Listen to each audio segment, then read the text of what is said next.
It's my first time trying to check in a firearm. Like, hopefully I have no issues, but need that for my protection.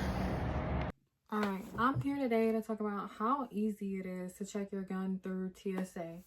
Now, let me preface this by saying, check the gun laws where you're going. If you're not allowed to have a firearm, clearly don't bring one. Just know where you're going and know the gun laws and know what you're supposed to be doing before you just do something stupid. Alright, so for me, I was going to Texas.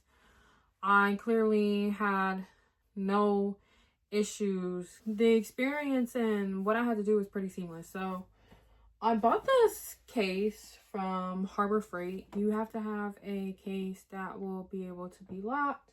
So I bought a case. Anywhere that the case has places for locks, you have to put a lock in it. So for example, there's one right here, one right here. I had 2 locks. I don't know why there's this misconception that you need to have like TSA approved locks or whatever. Like, I don't know. I just think that you have to do whatever locks work for you. People like combination locks. You can do whatever you want. Just make sure that you know the key and the code to your lock. So, you know, you would lock it, have the key, you keep the key with you. You were the only person who should have the key to your lock. And yeah, so what I did was I had my firearm in here. This is what the inside of the case looks like. So say, for example, I want to take my 5.7 on a trip. You bring your firearm, you make sure it has nothing in it. This magazine had nothing in it.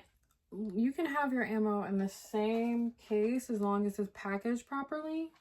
I did not put any ammo in any of my magazines. I'm pretty sure, according to TSA, unless if the magazine is fully enclosed, you are not allowed to have ammo in it. So, no ammo in the firearm. Didn't put any ammo in the magazine. I left my ammo in the box that it comes from.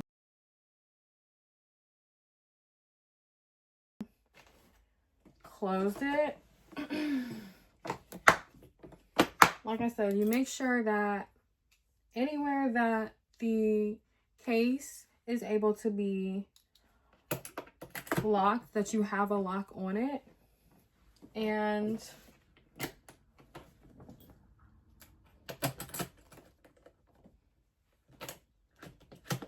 essentially, you're good to go. So this right here, I actually put this case in a luggage in a suitcase, and I checked the bag. I think there are people who directly just check this as like one of their luggages or something like that. Like, especially if you have like let's say a rifle or something, like you have a long case, and I mean, you're still gonna have to declare and check it. Like, there's no if, ands, or buts about checking it. However, actually just have this as something that's checked instead of putting it in a suitcase. However, I put this in a suitcase and I checked it.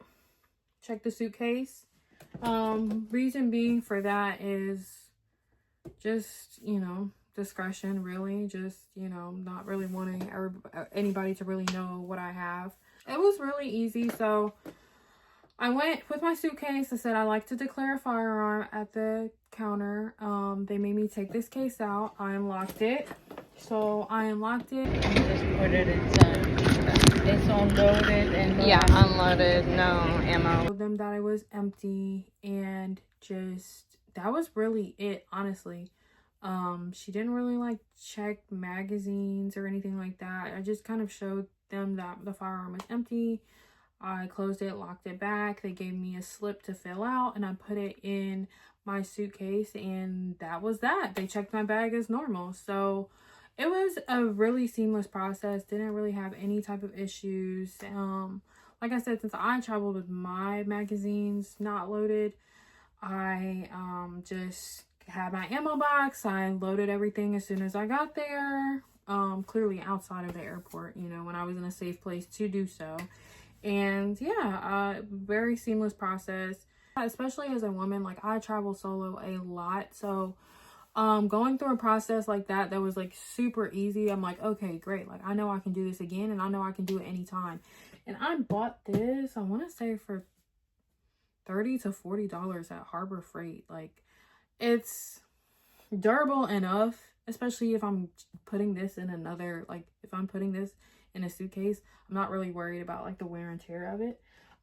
People were saying that online that this is like a, you know, a good mid-grade option. You can go for something a little bit more durable, or, you know, I mean, I just don't, you know, not seeing what I'm gonna do to this, that it's gonna break or anything like that. But yeah, this was a really good option for me, and I checked it and I was good to go.